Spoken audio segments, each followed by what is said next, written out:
Hello everyone, welcome to another episode of the Magic Arena Run. Today we are going to be taking a look at, we're starting a new festival. Thank goodness, it was about time. I was actually wondering if we were ever going to get one. Well, we're going to be having Festival of Events pretty much all throughout March if I'm not mistaken, though there are three different, let's see, that's one, two, three different cosmetics. Maybe we get three events. Maybe we get. I would prefer to get at least 5 different events. It would at least tide the time a bit. But the first event is always one of the lightest ones, and we get. Well, it's called Tales of Kaldheim. This is essentially just pre-constructed event decks. If I'm not mistaken, the last time we had these decks in the previous festival, most of them became the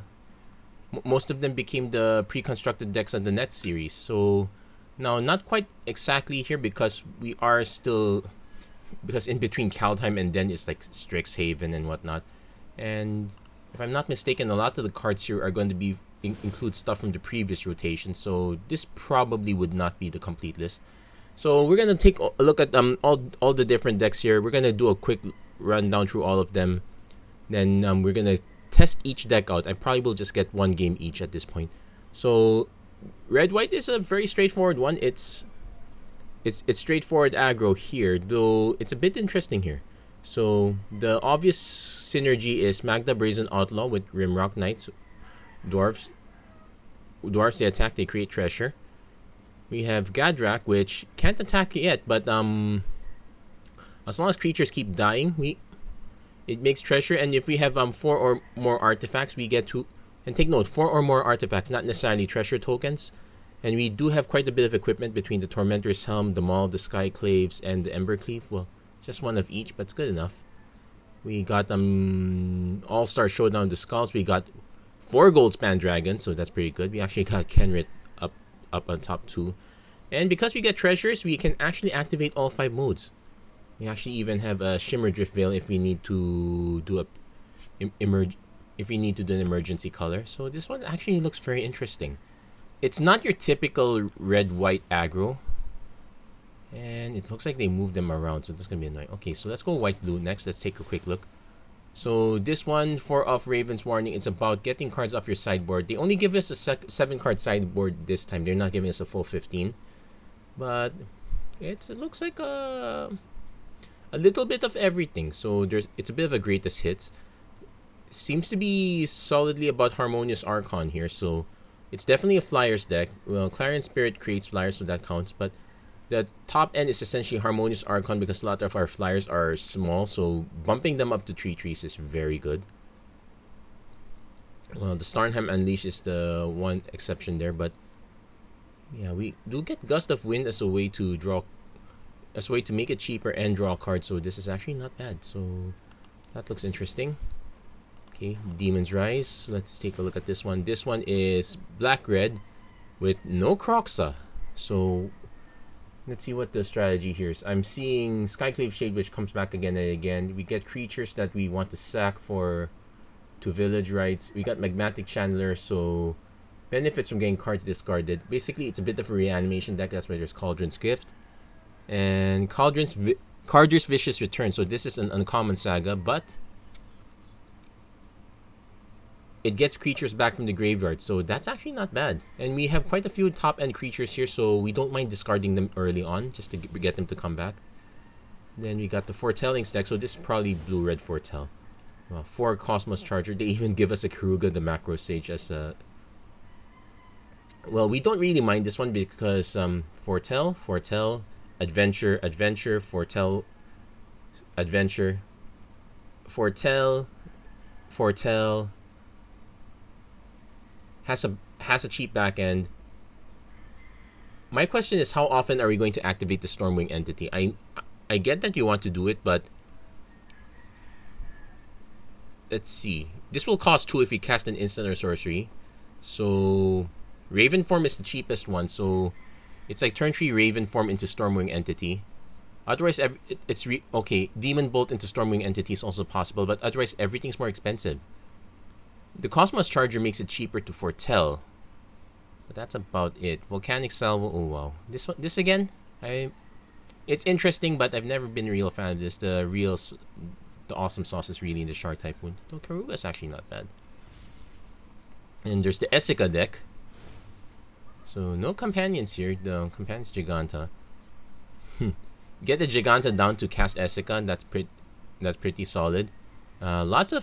We see a lot of legendary creatures here, like Surfarin, Gallia, Rada, Grumgully. So Corvoli is actually gonna do quite well here. We got Toralf. We got the Shaya. Yeah, this is just basically legendary deck without having to run. There is okay, but there is some interesting here. There's a blue-red pathway. Red green, red white, red black, red blue. Okay, so considering our only double red is just from Toralf, and we could just play the hammer half instead. So having the extra pathways helps. So then we got the Touch of the Graveyard and Loyal Companions. I'll do the Touch first because that's also dual color. This is pretty much, yeah, snow deck, so lots of snow. Yeah, about getting an Icebreaker Kraken. The earliest is lit. Now between all these lands, you will be able to get this on turn 6. No doubt about that. But the real sauce is about getting Narfi coming back again and again. Everything is pretty much a zombie. Well, this one's not a zombie, but makes zombie tokens. Mar Triton's zombie. Murderous Rider's a zombie. Timret makes zombies. And between Timret, Mar Triton, they help fuel Egon, so that's quite good. Teferi also does some fueling. Atris, pretty much there for value. This actually, the blue-black looks more like the control deck of choice here. Then finally we got the Loyal Companions, which once again Rin and Seri trying to make it work. This time we got Masquerade Nexus to tie everything together, so it's really about just having the pack leader and the feline sovereign to boost stuff, but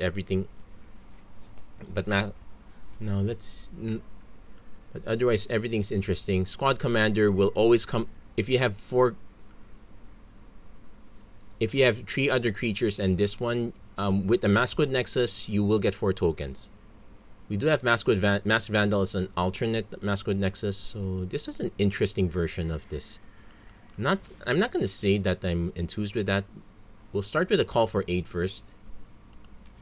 Actually, we'll start by paying the dough. We'll start with a call for aid. We'll see,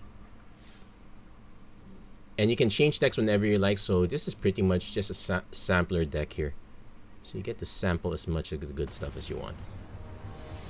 So like I said, we're gonna do 1 game each. We're gonna see which ones rock, which ones not. So turn 2. I guess I'm willing to keep this. I should have paid attention to what the removal suites are, but this is definitely the Essica. Is this the Essica deck or the? Okay, looks like the Essica deck. So Watcher, yeah, makes this cheaper. I'm so tempted to do Staggering Insight, but I might as well just hold up the Gust of Wind, bounce their next stuff.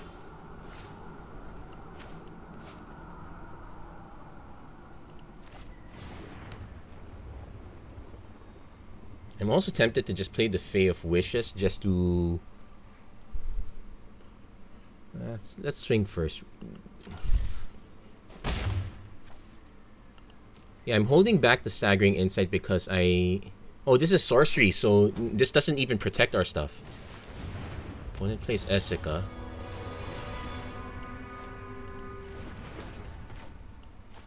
So we're gonna delay this.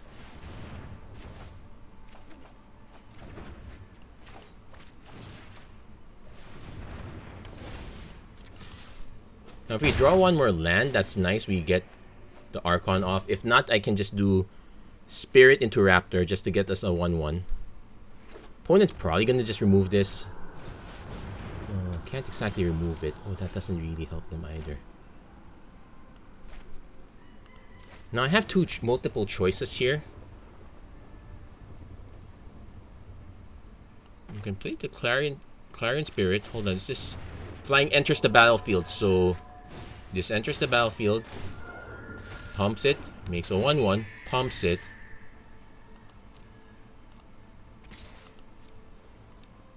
Opponent lets it slide. Okay, we're gonna pass here because we'll just drop Archon next turn. Our opponent is locked out of Essica at this point. I know they have other good stuff. Okay, they have it next turn. Is it too late for our opponent?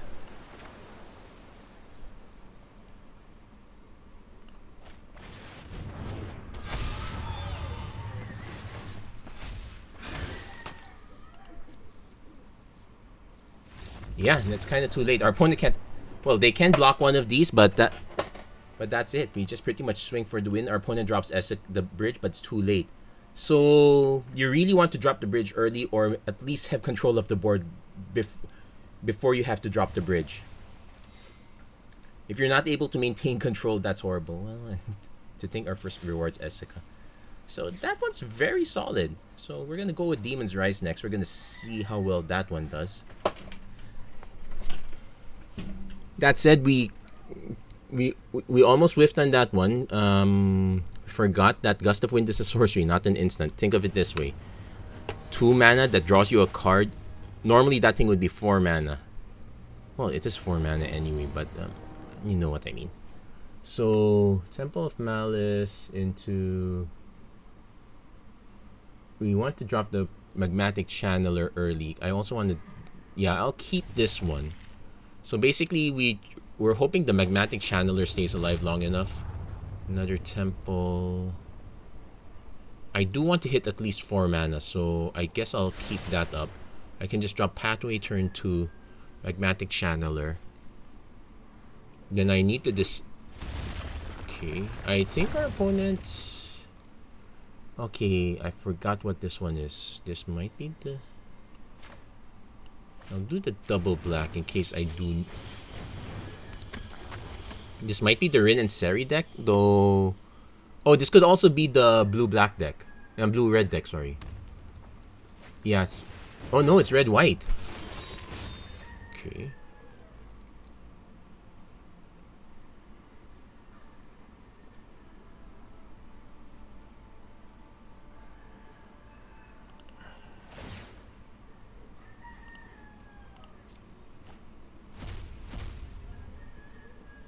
Take the Heartless Act.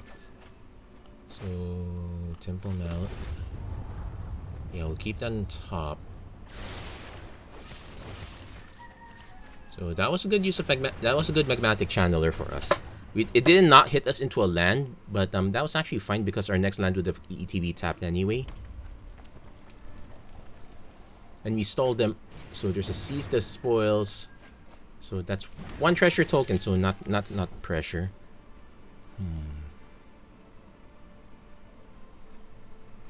I'm going to activate again. We're going to... It's an additional cost to cast this spell. Just putting in the battlefield does not cast it, so I will actually just dump Gormand again.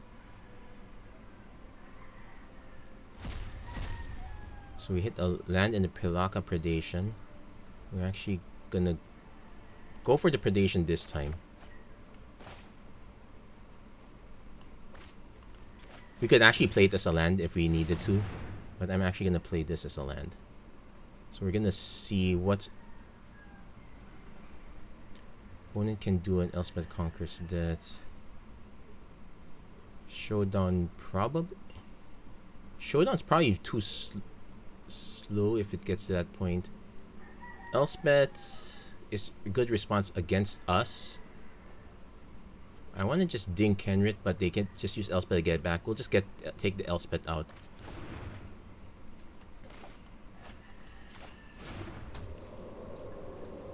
So... No, Magmatic Channeler doing good stuff here. So next turn we do the Cauldron's Gift. We can actually dump more cards in the yard. We will... I'm actually hoping our opponent dumps a creature, which is super unlikely. Yeah, we've never given... Well, they could dump Kenrit. They do have a treasure token. They're more likely to just dump Showdown because, yeah, the treasure token's too valuable. I doubt they're gonna snipe I also realized that There is a Dwarven mine here. No, they got... Oh, Magda. And Dwarven... Okay, that's actually fine. So I'm gonna do the Cauldron's Gift. We'll get one Gorman back. When it sacks a creature, probably the Rimrock Knight, because that doesn't enable anything. I'll be yeah, and they can't block anyway. So combat, attack.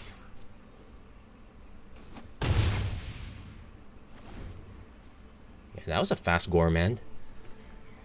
So then we can I want to actually dump another, be able to play another creature so that I can do Cardur's Vicious Return. Also, what are cards we exiled? Swamp and Cauldron's Gift. That's fine. Opponents, if they want Kenrit, they have to... Okay, they're not going for that.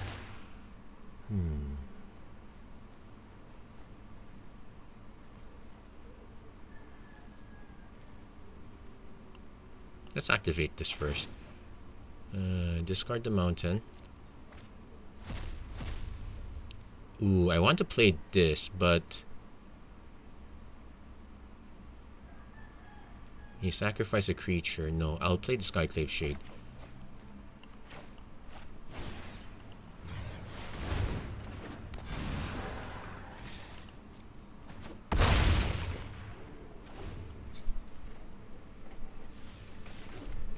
Opponent finally gets a token down, so sack effects are not going to be that valuable. Nice dwarf though. Opponent forced to play Showdown. Let's hope our land. Shatterskull Smashing is good. You might as well... I can't block with this. You might as well. Okay, now here's the flip side.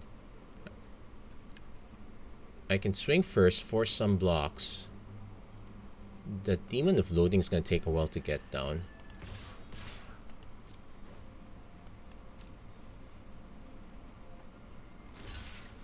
Okay, he's going to trade for that. And it's just going to trade ping 1. Okay. Opponent is going to be forced to deal with this. I don't think they'll have the mana. Well, they could have the mana afterwards. Not if I Cardur's Vicious Return, I can snipe the mag that put an end to that. Yeah, let's just do that.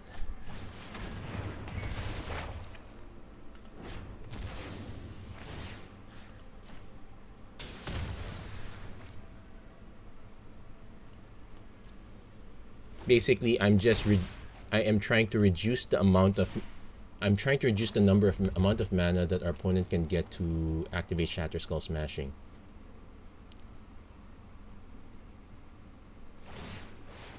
Okay, it's doing the 5 life rush. Yeah, that's gonna be a problem. So I'm gonna need to hit a removal spell for that. Tormentor's Helm. Bumps it to a 6/6, sure. So what's this? Each player discards a card. That's fine. I get to discard with this.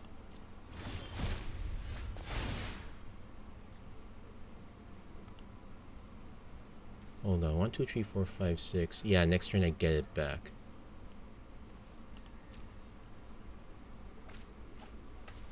So we're gonna activate Magmatic Channeler. Discard another. Wow, I really wish we had a Croxa. What did we get? Lands.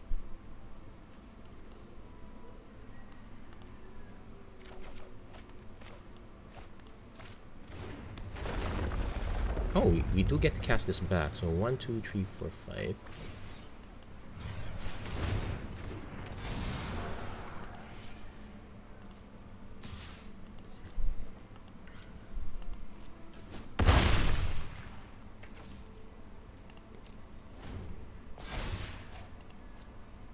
But our opponent is living off the top of their deck now. Gold. Ooh, that's good though. So he might as well attack with, well, he might as well equip then attack with everything. I'm not exactly blocking.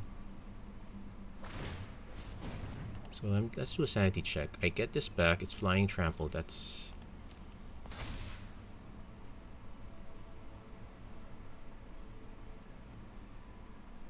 Yeah, opponent can't do anything about this. And they elected not to gain life.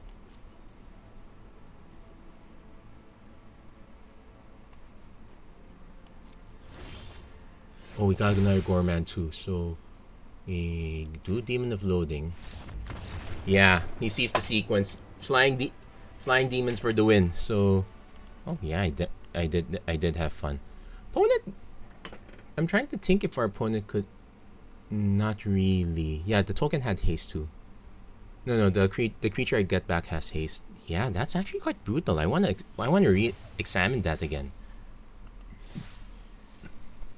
Okay, so that's 2 decks down. We did quite well for both of them. Let's do another one. So next is the red-blue Foretellings deck. Actually got, well, we got to like 7. I was saying 6 decks worth. It turns out we have 7 decks. So actually quite a lot to go through. We're gonna see how much we can keep punching this one. I well, I like that sequence we have. So it's basically a case of, yeah, if it works, it works. I'm trying to, but then again, okay. So here's the red-blue deck that this one I'm a bit more skeptical about. If our opponent has a relatively aggro start, like essentially what I had in the first 2, I would be forced to Brazen Borrower. I would not be able to. Well, Rage of Winter is fine too, but we go second, so maybe turn 2 Rage of Winter is not too bad. Oh, this is the Rin and Seri deck.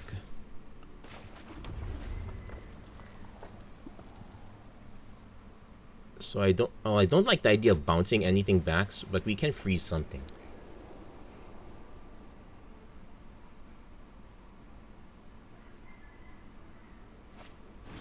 Feline Sovereign.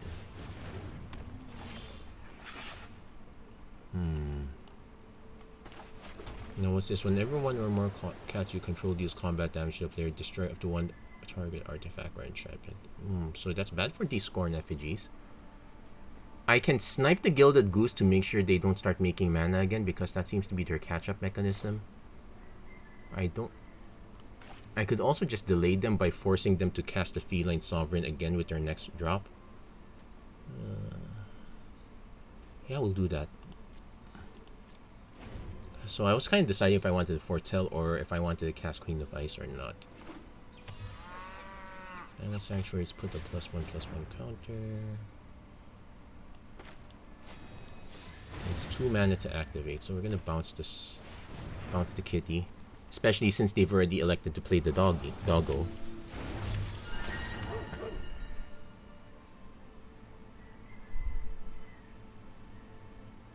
Unfortunately, we are short on mana, and they did make a food token. I could just bounce.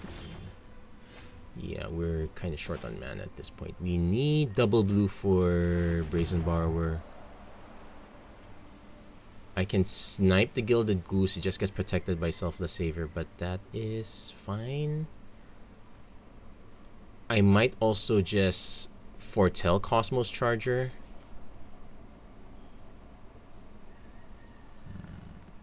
Decisions.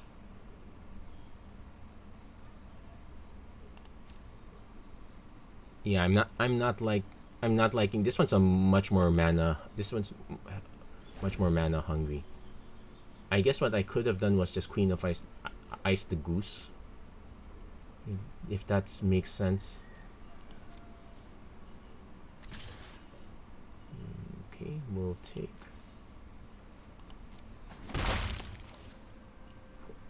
Hoping our opponent could play Rin and Seri at this point. No, plays Maskwood Nexus. No,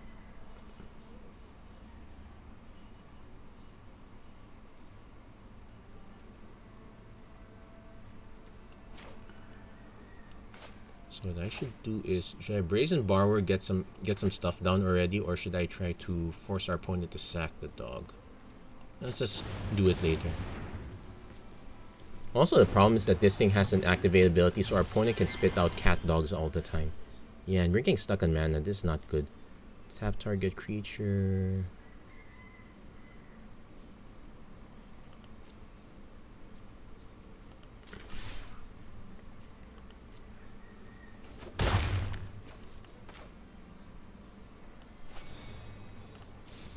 I could just play the Bone Crusher Giant straight. In fact, I could also just play the Queen of Ice straight.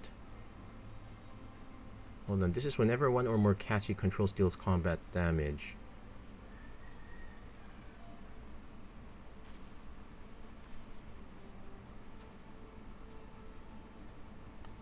I'm gonna do the inefficient play. I'm gonna force our opponent to sack their Selfless Savior. They might even let it go. Yeah, they let it go. Couldn't hold it back anymore. So we're about to be hit by cat dogs. Thankfully we didn't. And another cat dog. So we're gonna be fighting in the air. Okay, so we're fighting in the air at this point. Could.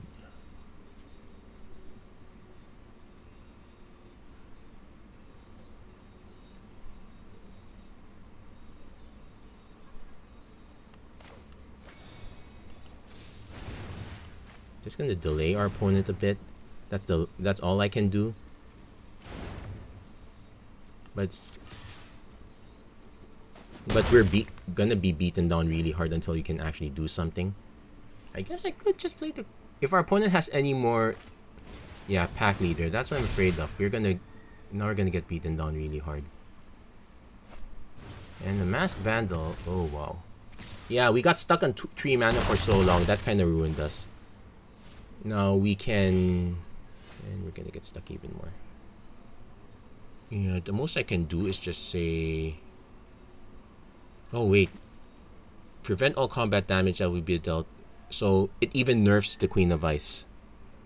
Yeah, we have no choice. We have to Raven form this.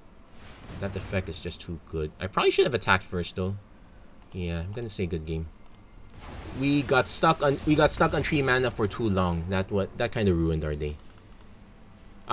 If there's time, I will revisit this deck.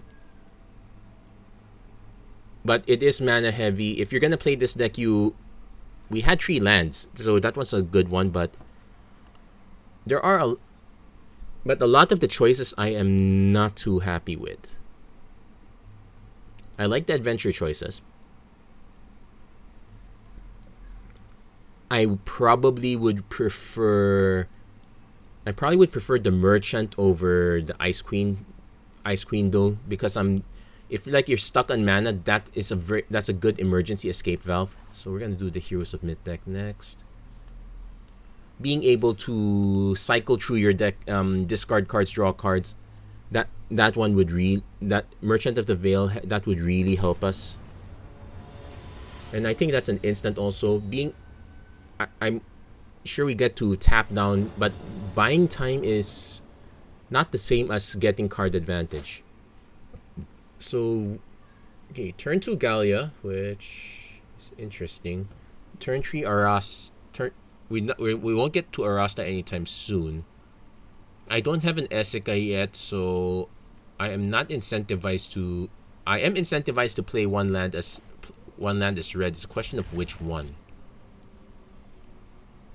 No, these just enabled Prismatic Bridge anyway, so it doesn't really matter. So we're gonna play Legal Verge Pathway. The good news is we have time to burn, and we can delay our opponent with Arasta. But if we don't draw anything more than this isn't gonna pan out well for us. I think this is the snow deck. Yeah, this might be the Narfi deck. That one looked really good.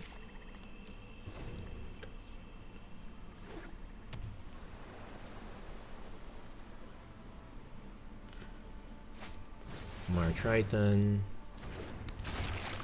So we're gonna snipe that now. We're gonna opponent mills lands on a Frantic Search. Okay, so we can not. Oh, who would have thought? So we'll play I guess we play Gallia. I can save the Fire Prophecy, bin one of these lands. I definitely want Egon, God of Death. Interesting. So no reason to swing.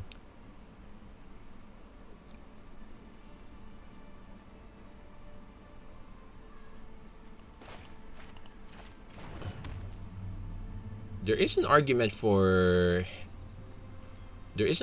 playing up the double red in case I. But do I want to spend 3 cards just to deal with Egon? My question is if our opponent's able to follow this up though. So let's say I take they have the Frantic Inventory, so that's they draw 2, that's 1 extra card. So this will last. Okay, another extra card. So it will last quite a while. Yeah, I probably should have held up the Fire Prophecy, just go for the mass nuke. Opponent has a dead weight. Do I let it die? Actually, I can just let it. I guess I let it die. Because the alternate. Because I can save the Fire Prophecy to deal with Egon. So no good answers in the Esika deck against a big 6/6. And I bet our opponent has enough cards to get this through.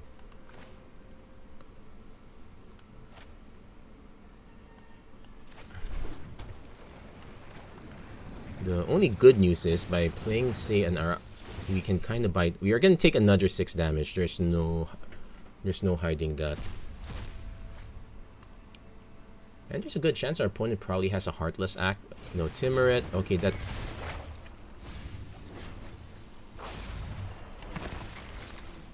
So no blocks.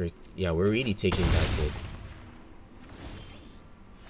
Okay, we got an Ashaya. What does this do? Non-token creatures you control are forest lands. Okay, not so great here.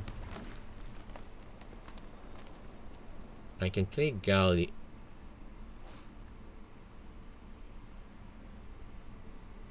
Because this makes it a 5/5. I still won't be able. And it's equal to the number of lands you can. Oh, wait. It will make this into a land, so 6/6, non-token. So it'll be 7/7. It can actually just trade. Yeah, I guess we offer the trade.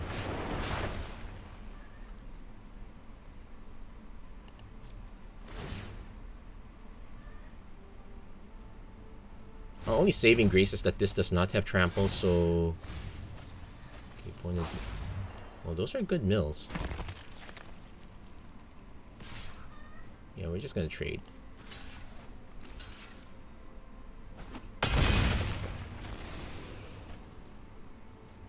Then I can just say Timuret calls the dead again.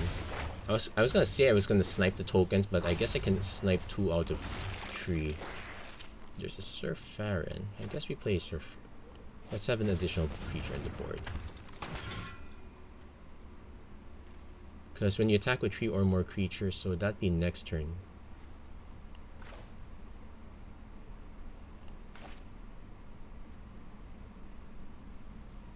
I should actually try to pair our opponent's board down though. Because our opponent's gonna get a big scry off. Put card in library. No, I'm actually gonna keep it.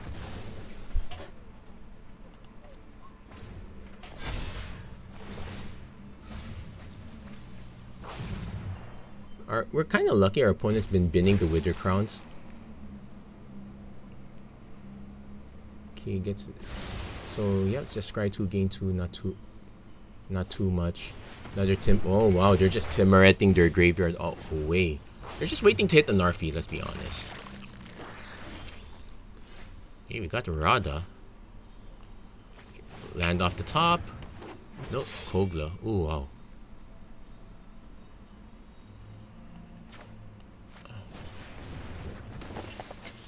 So I can attack with these 3. I don't get to discard and draw 2 cards. Really could use another land off the top. Probably should just hold back. Because what I can do is I can swing with Gallia, try to trade with some of these tokens. Most likely that doesn't happen. Opponent mills. Well, that's their last Timuret of the dead, so they're not.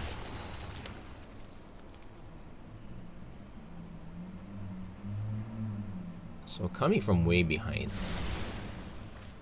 If an opponent hits Narfi, and remember this only has first strike. Oh wow, the theme is gonna be a problem. Frantic inventory. Okay. This one helps. At least you can block the Ephemia. Now we just need something to block them zombies. Oh wait.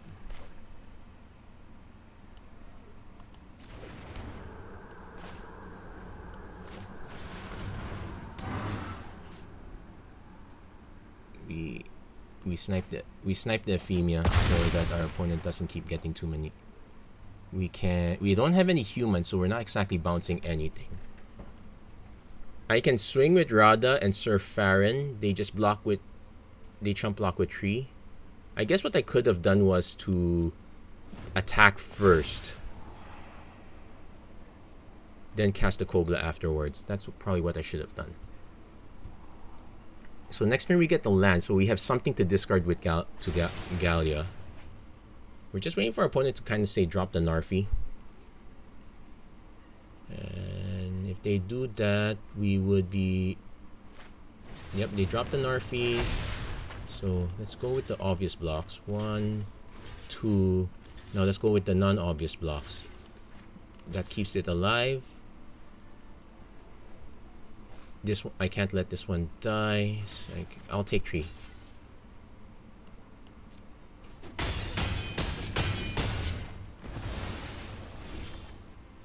So we hit a Toralf off the top.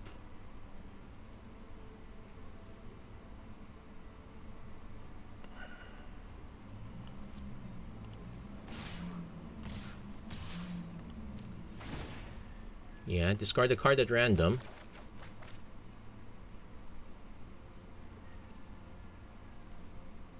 Interestingly enough, I have to... Let's see. Opponent obviously does not block. We're not going to go for the super pump. We are going to go for the Toralf, because we need more creatures on board. And we're going to go for the second Gallia and keep the...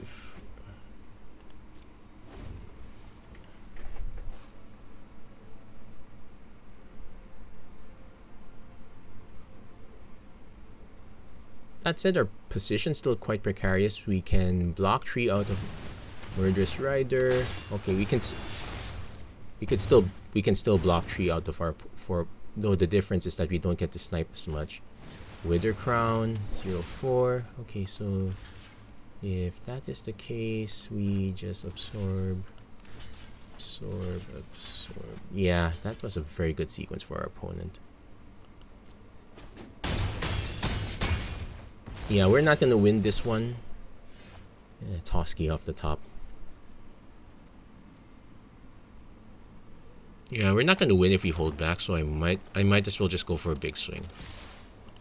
Let's see how much we can do, but that's not enough. Yeah, good game.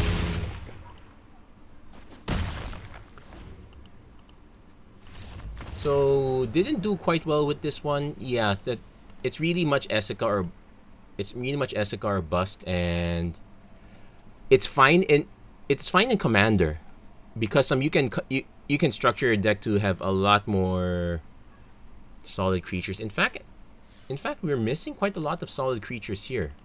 Like, where's the questing beast? Yeah, there's no questing beast. There is... Yorvo probably would be stretching it too much, but where's Clotis? That's another recommended choice. Yeah, we actually got a lot of... Yeah, we have a lot of B-list actors here, so not exactly a good sequence. Inscription of Abundance is interesting. Yeah, but we did lose a lot of time just dealing with that one Egon. So we're gonna go with the Loyal Companions deck this time. It's pretty much... This one's really Maskwood Nexus or bust, so if we don't have the Maskwood Nexus... Which is also interesting, because you want to draw into the Maskwood Nexus. That's a 4-mana artifact, for goodness sakes. Well, okay, we do have the Maskwood Nexus. So, opponent is playing the white-blue deck. We gotta lead the Stampede. Yeah, I'll do Temple of Play first. Let's get our Scry on. Yes, more. We need lands at this point. Turn 2, probably Fabled Passage Gilded Goose. Though if our opponent has Watcher of the Spheres, we are in trouble. Like, what's this gonna do? Block?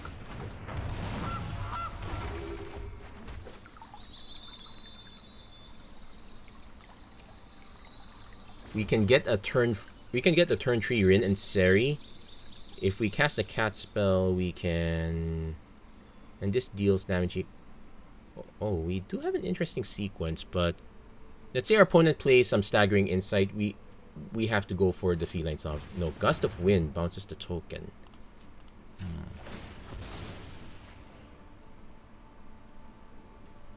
So we're going to get ourselves a green source. Then, oh, that was a mistake. I should have sacked it to deny it. That, yeah, yeah, it doesn't read those moments, so that's an issue, I guess.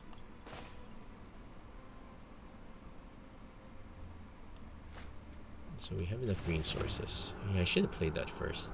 Need the Stampede. No, we'll go with Feline Sovereign. We need to start catching up. Next turn, Maskwood Nexus. It at least pumps this one a bit. Yeah, we goofed up the one up. We could have just sacked it for mana. We did not have to give our opponent a card. Probably should have just done that first. In fact, we got the freebie there because without the Fabled Passage giving us a chance to react, we could have just gone. It would have just gone straight, and we would have nothing to be able to do anything about it. It'll be too late for me to press full control at that point. Watcher of the Spheres number 2. So we got a 3/3. Okay, so no blocks. We'll have to take it for now. My concern is if our opponent can definitely play Harmonious Archon next turn. Will we have anything for it? Okay, there's a Kabira takedown. We don't really need that much red, so we go for white.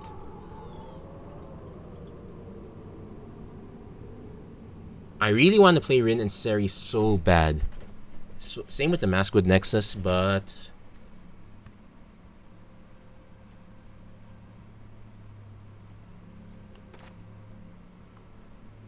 I'm gonna play the Selfless Savior first. Let's give ourselves an extra creature on board. This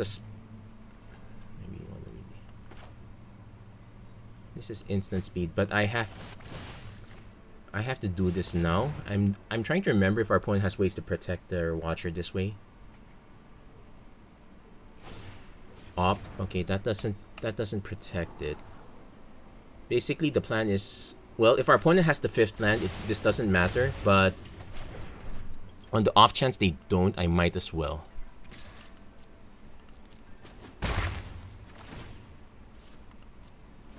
So next turn, I have to decide if I want to play Rin and Seri or if I play the Maskwood Nexus. Harmonious Archon is fine for us because it means, well, not fine. Clarion Spirit, okay, that's gonna be an issue. It probably forces me to play Rin and Seri. Raven's Warning. Okay, they're probably gonna go for Shatter if they. Well, we can protect one. Two. Yeah, they got a good sequence. We're gonna have to take this one. I'm saving the Selfless Savior for the obvious Shatter that's gonna follow. If our opponent has another Gust of Wind, that kind of ruins us. There's a Fallen Imposter. It wants us to play Maskwood Nexus first before this does any. Well, actually no. Put a +1/+1 counter so we can actually use it to buff our Gilded Goose.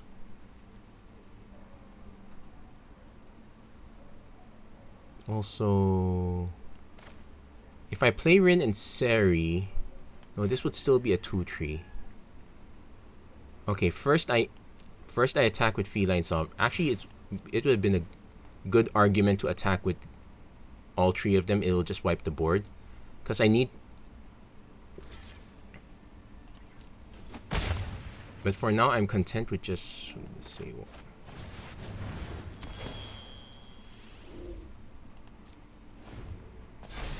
So they will know we have the combo. They did have the Archon. Yeah, this is not. Yeah, this one's not looking great for us. I guess the problem is we didn't exactly quite get the setup. What we can do now is basically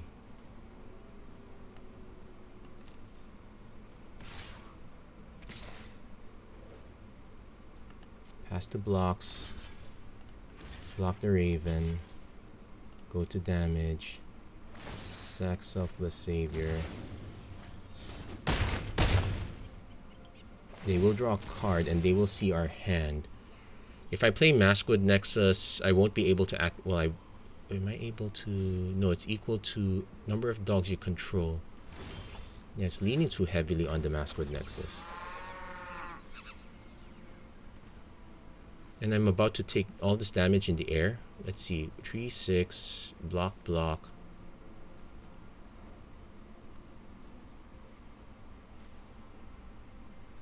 This one, reveal any number of creature cards. Yeah, I'm kind of down on this. I probably will reinvestigate this one, but this deck's looking horrible. He has protection from dogs, but not much else.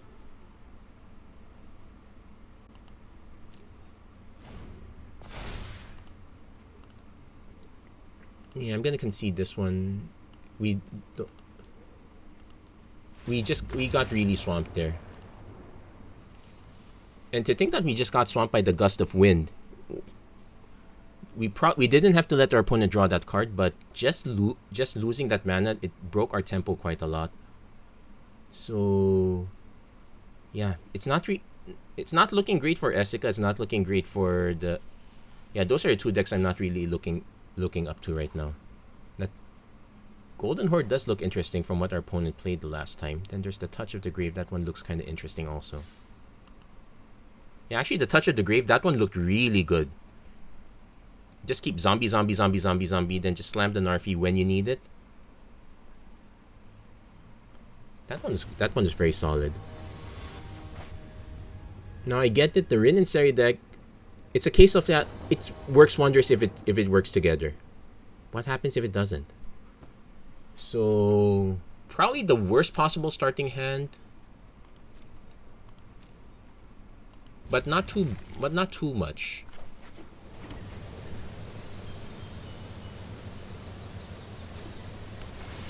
Because we know our opponent is slow and we can kind of frostbite our way out of this. So we'll give up the Dwarven Mines. I probably should play this first in the event that I drew into another Snowland. This Caryatid, yeah. This deck relies so much on fast mana that burning him off really helps us. So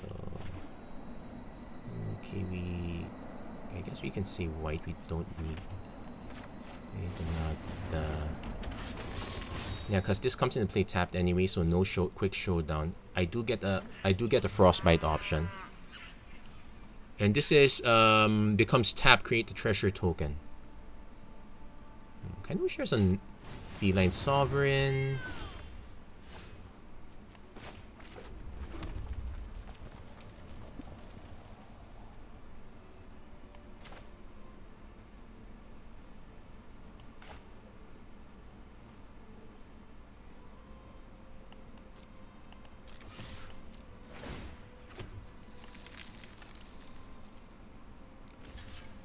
Yeah, making our opponent give up that kind of equity should help us a bit.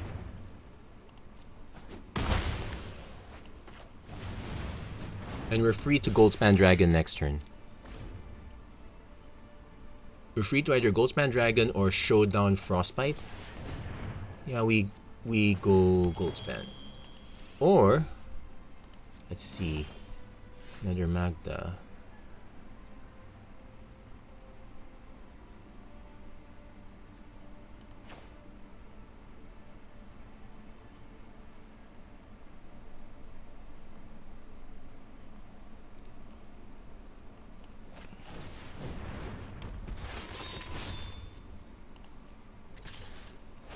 Let's give ourselves a little bank at least.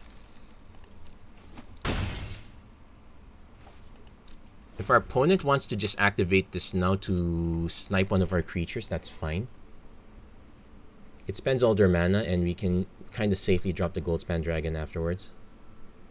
More likely our opponent drops an actual creature. Hopefully it's Selfless Savior. Okay, so we can snipe that. Kabira takedown. Slightly annoying, but not too much. Okay, so first take out the Selfless Savior. Opponent, yeah, goes for the damage in response. Why not? Might as well sack that, protect something. Why not? So we did get our third land, but we are gonna go for...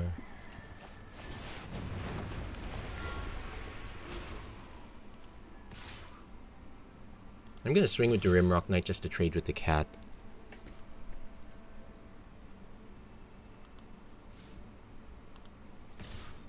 Because otherwise it just trades to the activated ability anyway.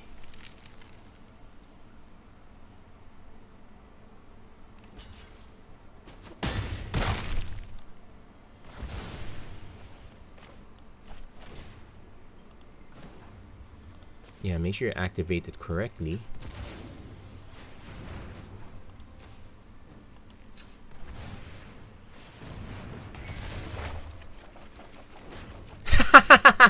LOL. Mega LOL. I guess it's not our day. Well, pack leader.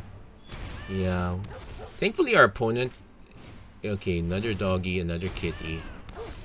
Does he have the mana to... Another doggy. Okay, so it's just gonna go cooking with dog. Come on, please give us a... Okay, Tormentor's Helm is a spell. Unfortunately, it's... attacks or becomes the target of a spell, so... The most... I can make it to 5... Yeah, but whiffing on this one is horrible. And I can't hold back either because the damage just gets prevented. So, what ruins us? A showdown that just gives you lands. Nothing but lands. Yeah, we were not destined to win this one. We really needed to hit good quality spells. We did not. Yeah, it doesn't matter what we hold because like what, 6, 12. Yeah, good game. So maybe trading with the... No, it was still kind of correct. Yeah, we just completely whiffed on that showdown. Like, what the heck, 4 lands? Yeah, it's like the... I think I should get the tinfoil hat right. I should start wearing a tinfoil hat. I'm starting to get all these crazy conspiracy theories in my mind. It's not healthy. So... It's interesting. So this one's actually more interesting, and it's less liable to flunk out. This one, yeah, our opponent just got a good sequence. But if you don't... So we're gonna try that. We're gonna go for the Narfi deck the last. This one is more of a control build, which I kind of like. Goes for value over time, which is something I kind of like too. We start off with 2 Narfies, which is something I kind of don't like. But our opponent seems to be taking it slow though. The dead weight might not do anything though. Yeah, let's mulligan. I said the dead weight might not do anything, but yeah, I guess we keep.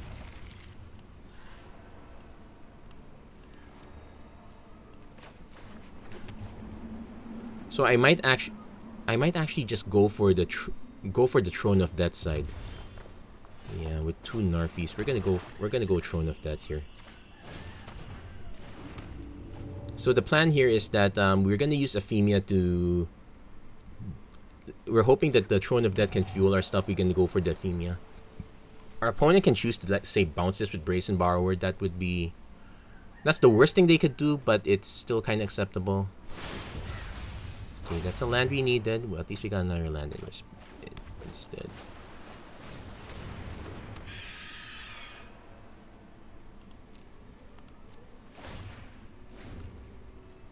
Yeah, I kind of wished we milled a creature instead, so we would have gotten extra value. Osmos Charger.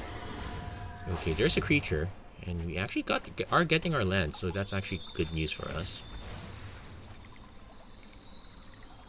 The bad news is that this is deadweight and not Mara's Grasp, so we can't snipe. We can't snipe this.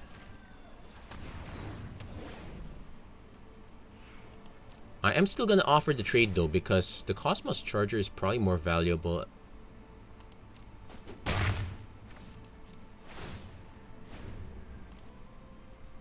And this is like, oh, this is enchantments only, so yeah, this is gonna take a while to get any value. Bone Crusher, Stomp, sure.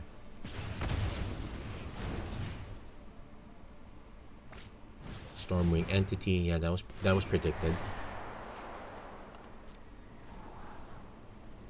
But yeah, we already milled a hand with 2 Narfies. Guess what we got? Another hand with 2 Narf. Well, we drew the second Narfie. And there are 4 of them, so it's still plausible, but yeah, sometimes and they're both 3/3 flyers, so it doesn't really matter which one you deadweight.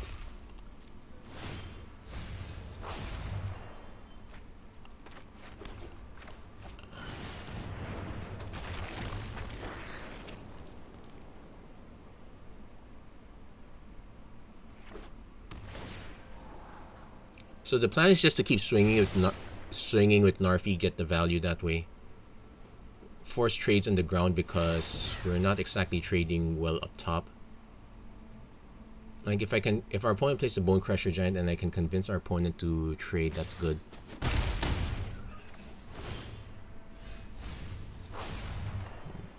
Timrit's also good.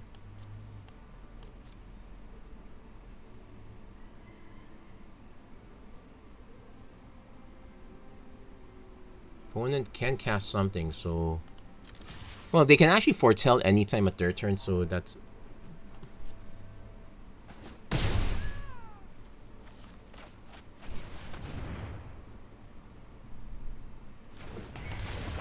military cards. Okay, so yeah, we take the Ephemia. We hold the Multiverse, draw some cards. Okay. It's a good thing they did this. Also, we kind of save ourselves 1 damage. They can foretell.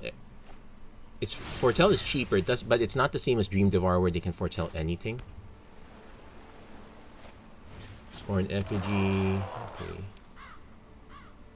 But yeah, you really need the Cosmos Charger to get things going. So I don't mind swinging with this one because we have a backup Narfi.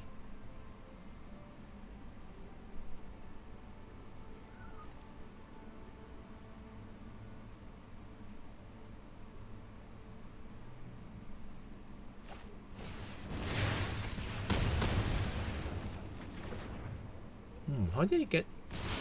Wait, Volcanic cost X. Oh, when the X is the total power creatures you control. Yeah, they had the full board. That's why. So we are not getting Atris back. So definitely Ephemia. And I can't afford this. I forgot all about the draw card part.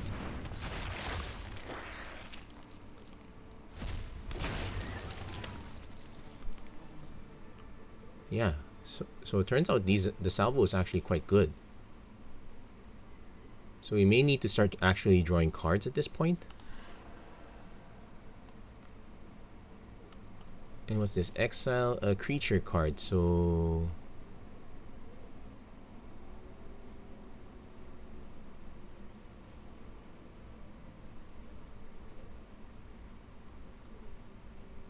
am I willing to trade Ephemia for the Cosmos Charger? Probably not. Opponent gets Karuga back, so they're about to draw quite a few cards.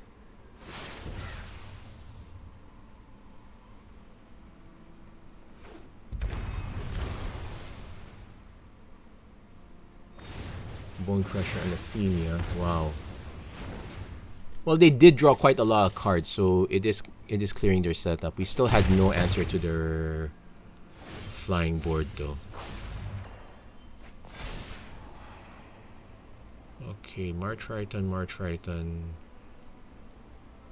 So I can draw March Triton. Mill the March Triton. Yeah, that looks fine. So don't activate that yet. I have to activate that first. We exile a March Triton. Get a March Triton. Play the March Triton. Gain some extra life. Wow, we just milled all our frantic inventories. And use this to get our other land.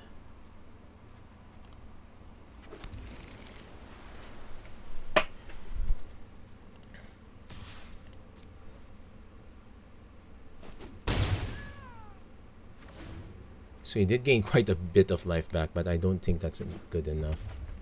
Score an F. Wow, opponent just has an effigy train. Now let's see. This one is for converted mana cost 5 or greater. So 1, 2... Wait, 5 or greater? 3 or greater? It's 3 or greater, right? 3 or greater. So that's 1, 2, 3, 4, 5, 6, 7. Oh, that's 7 cards. That's good. You probably want to cast that first before attacking.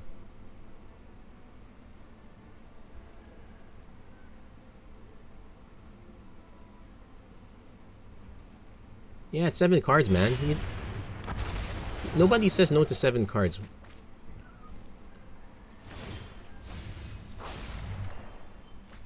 Wow, we're getting shunted really bad. So we can take one Egon out this time.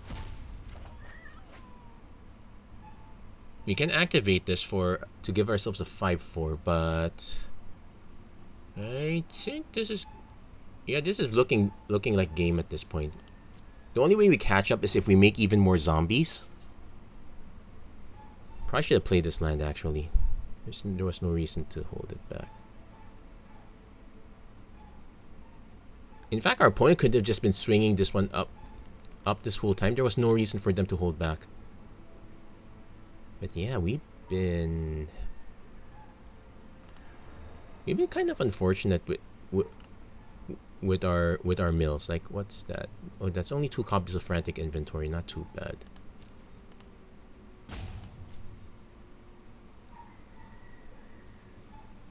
Our opponent can technically win on board. Like, let's see. I would throw the March Triton in front of Karuga. I would throw these tokens in front of the Bone Crusher Giants. Narfi eats on effigy. So I would be taking 6 damage. Okay. This is looking like our opponent might have disconnected. Okay, nope, they're back.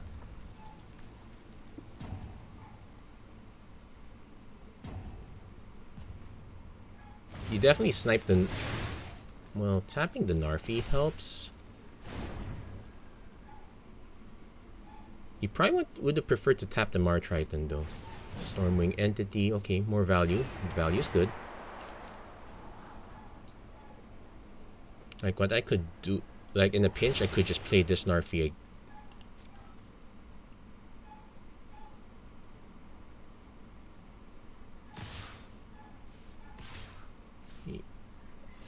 Yeah, he's gonna hold those back.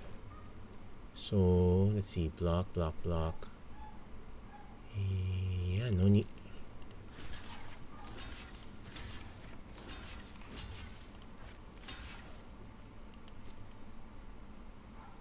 Like, I could have taken an additional four more damage, so there was no reason for our opponent to hold.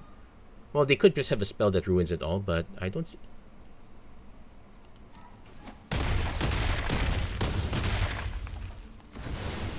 But realistically, if our opponent had the way to bounce Narfi, they would have bounced it. They wouldn't have bothered with the Queen of Ice.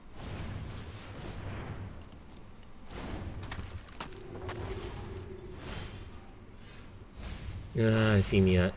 Oh, dead weight. So we're still dead up top. Like, even if I put the dead weight on its own, it's only gonna shrink 1. Hold on. Let's see what we draw first.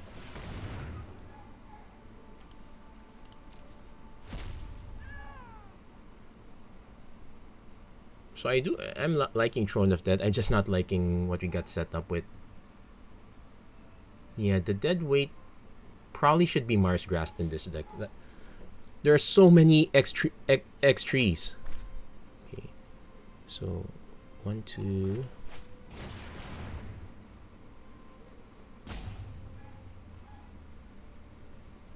Yeah, but this is still a good game. Just playing it out because I kind of can.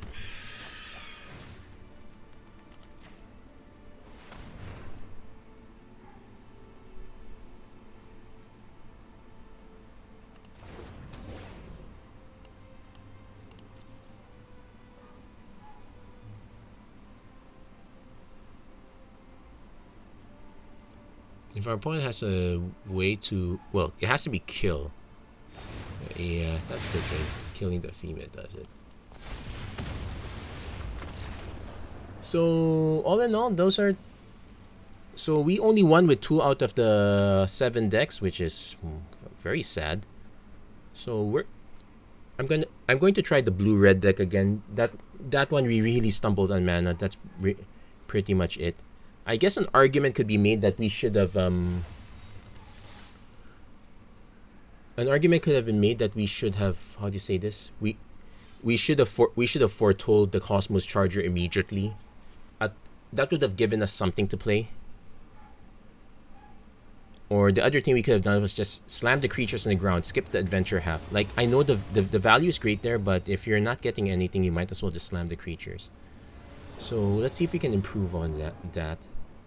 Well, we're not going to improve on that if... Okay, hold on. Turn 2, 2, 3, deals combat damage, returned in scry 2. That might help us out of this land situation. Our opponent's playing the World Tree deck, so... This is super risky. I think the term that they use is it's kind of sus.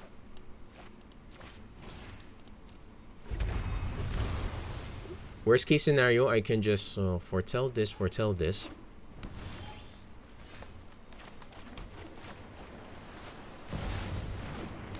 And yeah, this one's not looking so great because our opponent does have access to Fire's Prophecy, but I have to go for it anyway. Let's see if our opponent does. No, goes for Gallia.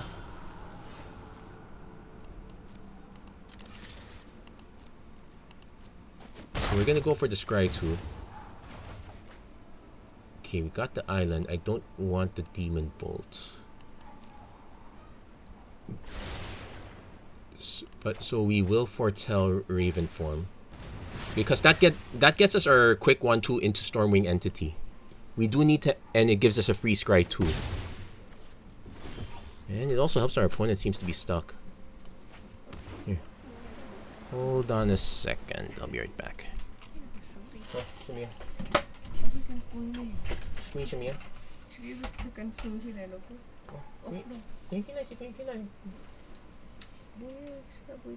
Kung bossy di kay chichigen lang para kuya kilay no.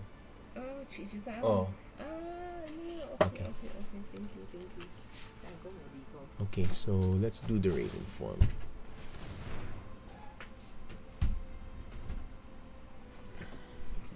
Not optimal, but it's the only way I'm getting down a Stormwing Entity.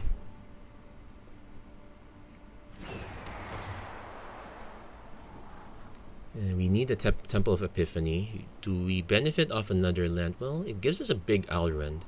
And we have quite a lot of things to do already, so... Yeah, we're gonna stick with that. Next turn, we play Temple. We probably... Behold the Multiverse? I'm gonna take the hit. Our opponent is probably... is signaling a shock. If you need the damage to be dealt, if you didn't need the damage to be dealt, that would have been Fire Prophecy, not Shock.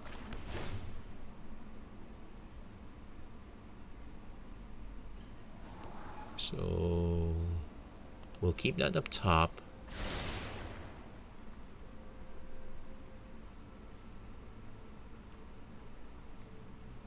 I'm gonna foretell Behold the Multiverse because if I do need to throw If I do need to burn something with Demon Bolt, I can still cast this and cast Stormwing Entity. Toski, so draws us a card.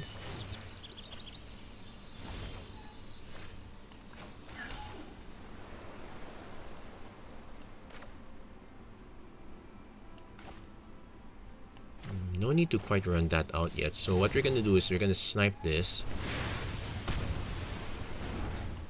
Play another Stormwing Entity. So Temple Epiphany.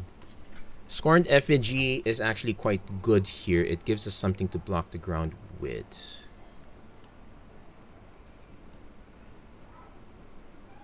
But I will keep the Temple Epiphany on top.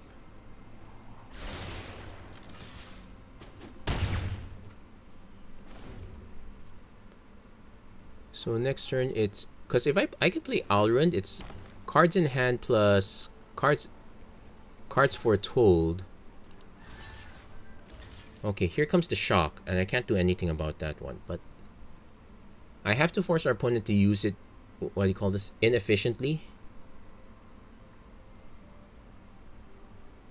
As opposed to, say, very efficiently.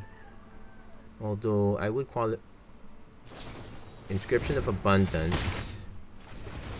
Now that's actually efficient. Yeah, I actually forgot that card existed. Oops. So we got the Scorned Effigy on the top.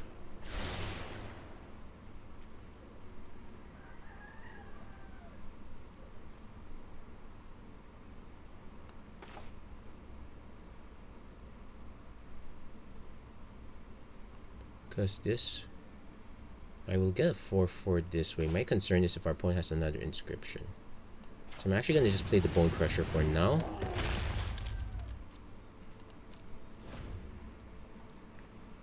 It'll be hold afterwards. Grumgully, slightly anti-timing. The fact our opponent's not... Well, our opponent could not have used that Sir Farron. Okay, now that's scary. We will have to take... Okay, the island's not doing any good this time. Storming Entity does do something good, so no blocks. So what we're gonna do is we're gonna snipe the Grumgully before it buffs any more creatures. Get ourselves a free Stormwing Entity. Swiftwater Cliffs is nice.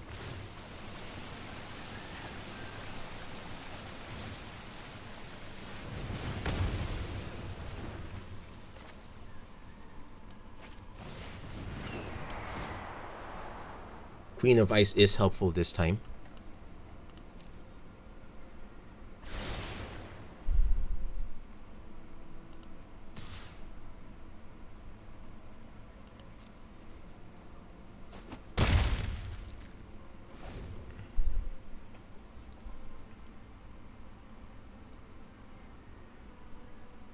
I might even just play it in Haka mode. Grumgully again. Does our opponent have a creature play?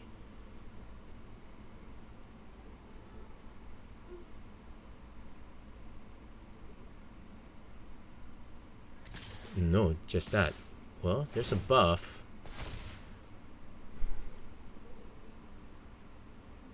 Probably go for the block, because if it's an Inscription of Ruin, they would have done it already. No, it's a shock. Okay. So we trade those off.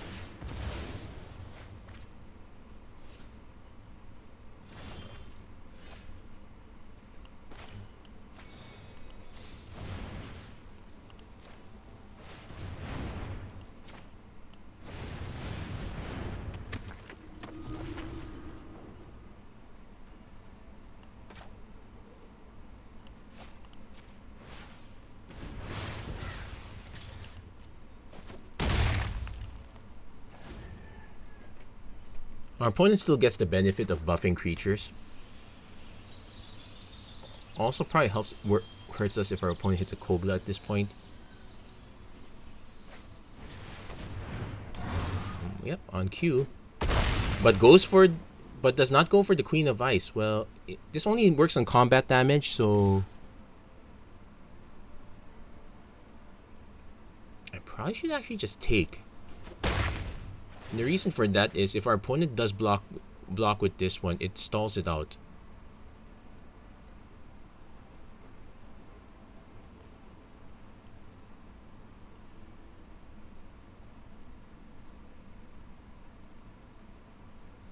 Because when it attacks, it will destroy the Scorn Effigy. I can draw.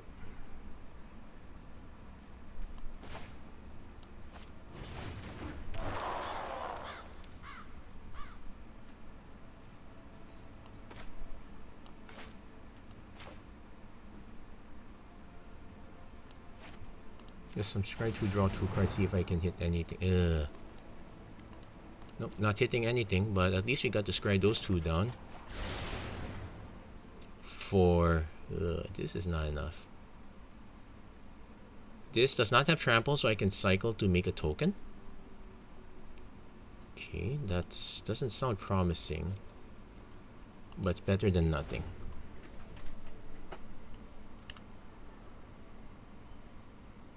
But yeah, our opponent really caught up with. Well, we're cycling, we're not exactly casting. 1, 2, 3, 4, 5, 6, 7. We were actually just 1 mana short. We wouldn't have been able to snipe this, but we would have taken care of the others. Oh, opponent's about to go Essica. So this was probably a bad play. I should have just waited. So we lose that. So we'll short Typhoon, make a token, X1. Another Behold the Multiverse, but that one is... Actually, no.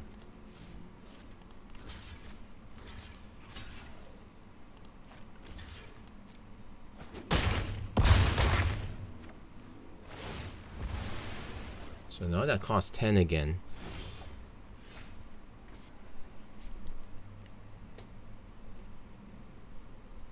If I cast this, I will not have enough for anything afterwards.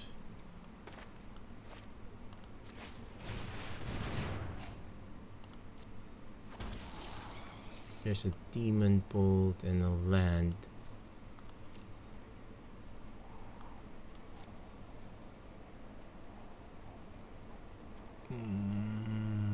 Doesn't.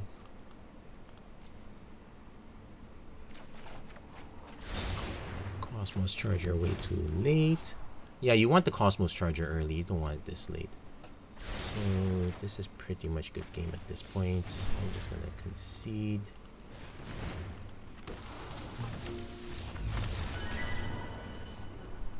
Yeah, so unfortunately, it's really a case of which deck can set up first and can set up more efficiently. Now, the blue-red deck does have a good amount of removal. The green-red deck has doesn't have that much removal, but does have a good number of creatures. And some of the removal is actually quite good. So we're gonna retry this one.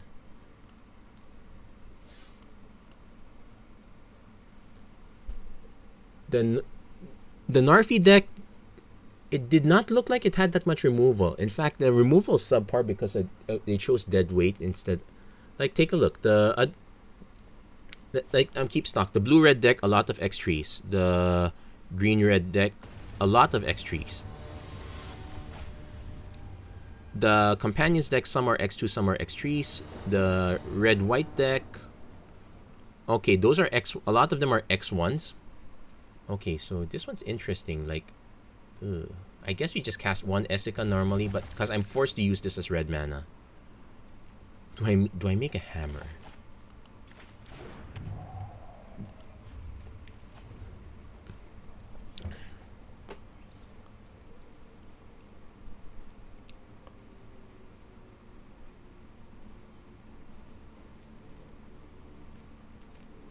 Because I can just make a turn 2 hammer, turn 3 Essica. It's not too bad. Well.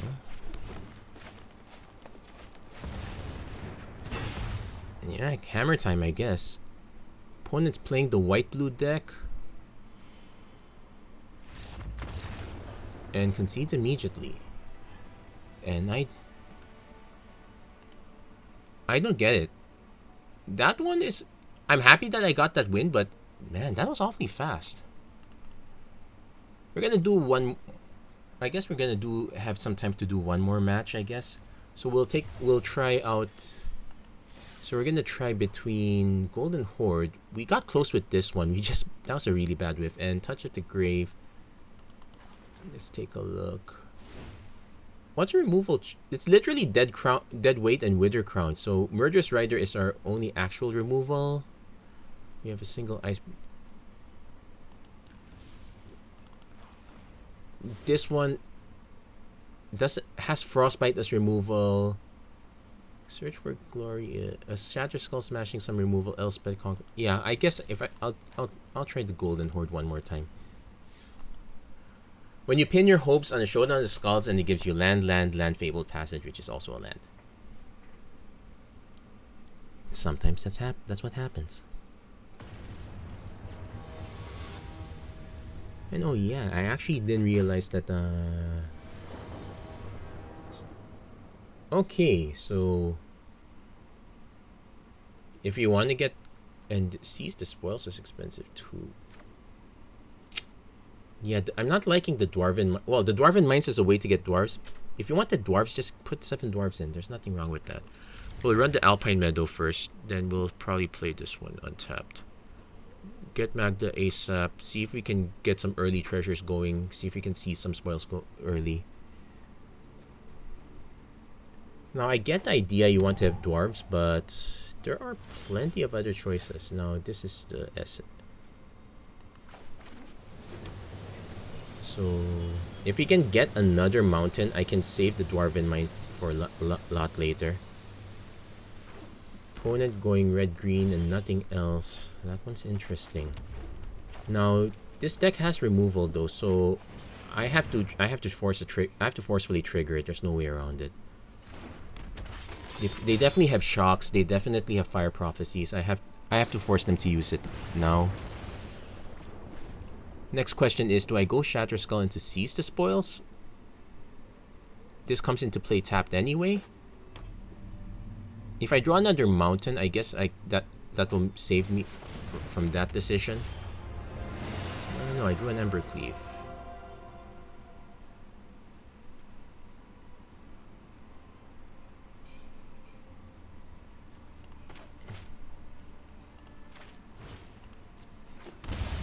So we're going to cast Seize the Spoils. We are going to discard the Ember Cleave because we're nowhere near getting a board situation to cast that. If we can hit one more mana, we can Goldspan Dragon, but not much else. If I can hit a white source, I would be glad to just dunk it for Elspeth Conquers Death right then and there. Nope. Blood Aspirant. I guess we play Showdown now. Let's... Now I want to hit those lands.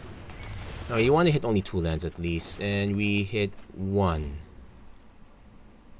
Okay, so we're not casting Gadrak. We can Frostbite. We probably skip the Rimrock. Actually, we can... Frostbite. Blood Aspirant. Wait, does this sacrifice? No, that doesn't really... Okay, this is interesting. I have to do some mental math here. I probably won't cast Rimrock because that doesn't grow at all. The Fabled Passage at least gets me another color. But we're about to get hit for like 1. Does our opponent have the Prismatic Bridge? That if our opponent plays Prismatic Bridge, all these go out the window. I just play the land, I play Elspeth Conquers Death. Then kind of wish I discarded the dragon instead. Well, there's only one copy of... There's actually only one copy of each of these, and I ended up drawing both. So, opponent going to hit us for 7, 8.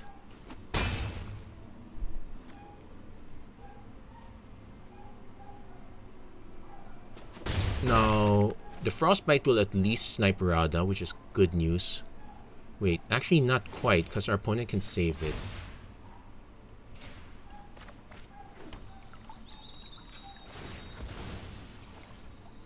I'm actually tempted to just play the Elspeth Conquers Death right now, just to ruin things.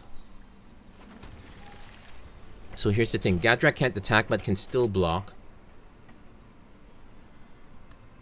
If I played the Aspirant, it's like what? 1, put a counter on it, 2, cast Rimrock Knight, third counter.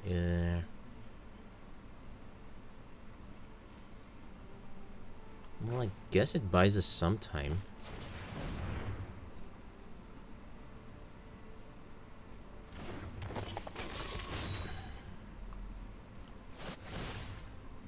Now, I probably should snipe Sir Farron here because our opponent can pump Rada at this point. Let's snipe the one card that they can't pump. Then I can just play the Rimrock Knight. I really want to snipe this one, but I know we can't. So we play the Rimrock Knight now. Just to buff this one, give ourselves an extra creature. But our opponent probably has a burn spell. Yeah, it looks like they do. It's a Fire Prophecy. So we're taking 1, 2, 3, 4... Oh, wait. 5, 6, 7, 8, 9, and I can't block. That's a good game already. That was like what? 1 removal? No, 2 removal spells. We got stuck on lands there. That was a problem. Let's see if our opponent sees it.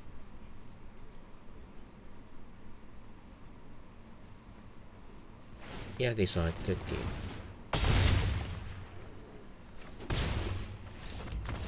game. Would I have been better off just playing Elspeth and ditching the rest? Probably. Not. I did not foresee. Oh, it was a prophecy. I could have seen it coming.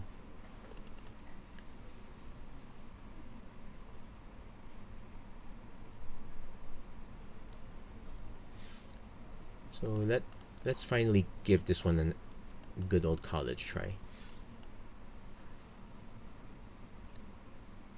But yeah, as far as the decks are going, it's really a case of like if you need if you need both A and B to work and you happen to have one but not the other, questionable.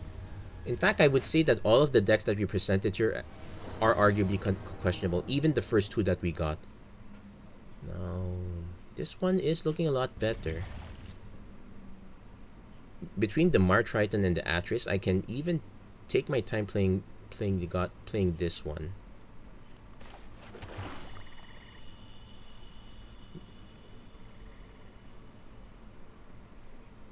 Yeah, let's take our time. We don't need to play Throne of Death immediately. If I had 2 copies of Egon, I'd be more tempted to play Throne of Death. Opponent is playing the Rakdos deck.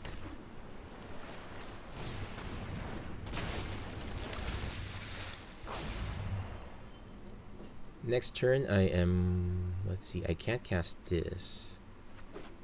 Do I go Egon next turn? It's tempting, but I can't guarantee that I would fill up the yard. Well...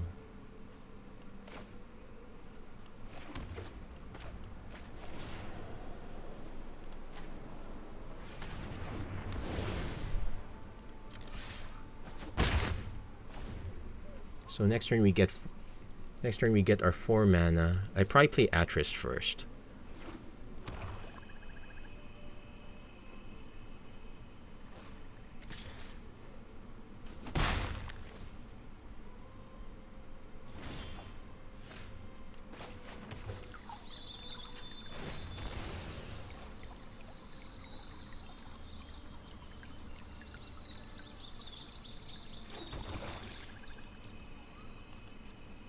Well, after we swing.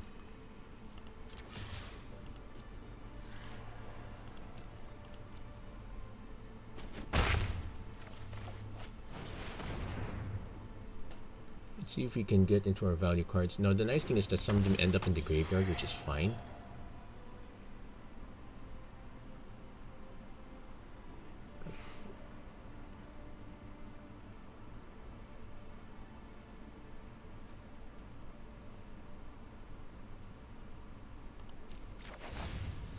Teferi is fine.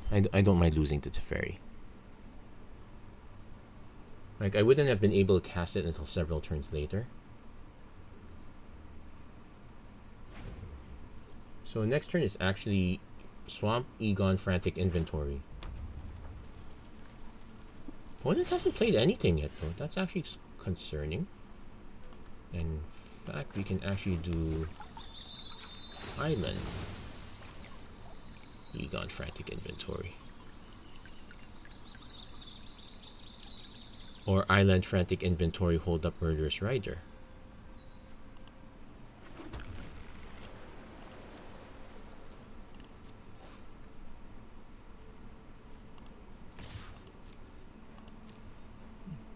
So opponent probably has removal spell if... Nope. So I don't have to cast these two quite yet, so I'm actually going to wait it out a bit. Like, I want to have the option for a removal spell if it gets to that, and I want to be able to hold the Frantic Inventory next turn. Opponent actually hasn't played anything since the Forbidden Friendship, which kind of... which confuses and scares me at the same time.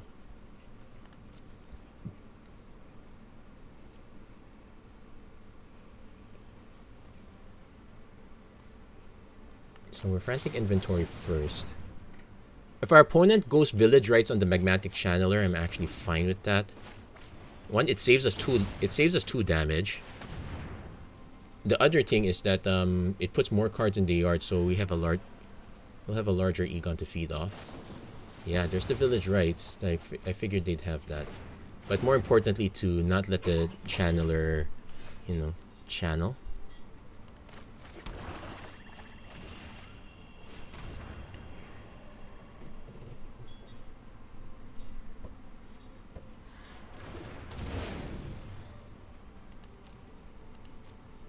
Now I'm gonna save the Faceless Haven for as long as possible because our opponent has a full grip. Really makes no sense. Oh wait, was our opponent just unable to discard their stuff? I guess that makes sense. But they're now tossing the removal spells one after the other.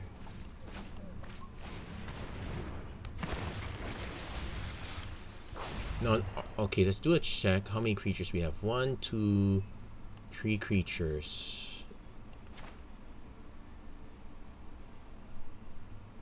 Okay, it's either play Egon or draw 3 cards over time. Because it promises it's just a 6/6 Death Touch. Our opponent has a deck that runs Heartless Axe. I'm just gonna go for the value over time. And if our Mar Tritons die, guess what? That's 2 more cards.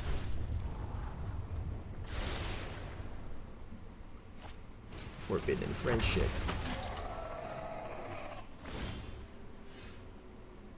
Mill a card. Guess what? It's probably a creature. Yeah, it is a creature. What the heck? So let's play the Ice Tunnel. Let's play Frantic Inventory. Got ourselves another Triton and Timurit. So I'm gonna go with the Timurit first. Let's start filling up that yard. Let's start getting Zem Zombies on. We got an Arfi. That's good news. So let's see. No Ephemia quite yet. Let's just take the Atris since that's not coming back.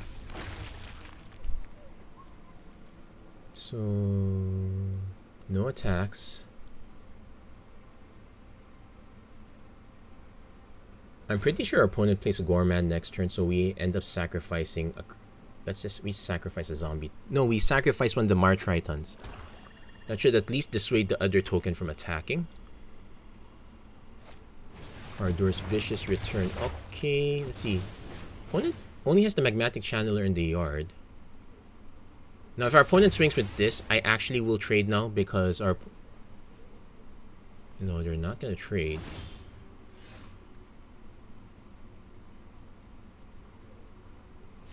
Mill. Land. Another mill more cards. Take the Ephemia. Swamp. Narfi.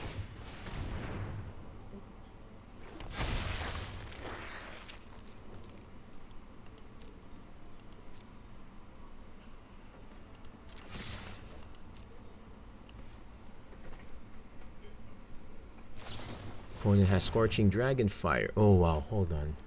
Let's see if I can kind of save it.